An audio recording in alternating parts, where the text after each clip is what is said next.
So ito yung mga pinagpalitan nating baterya galing dito sa dating ano ni Idol client. Ayan. So nakita nyo naman yung capacity test niya mga idol, 700 milliamperes lang, or sabihin na natin 800. So yun na yung bagong baterya natin. Okay. So sasalpak natin dito. Ihanda ko lang yung mga tubig at saka yung kakarwasan natin.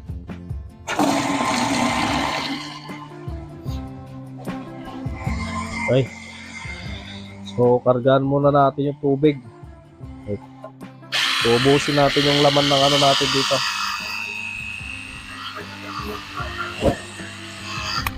So lumakas din yung ano niya mga idol, lumakas din yung tawag dito, yung takbo ng motor ng ating washer kumpara dati nung tinesting ko, mahina nga talaga.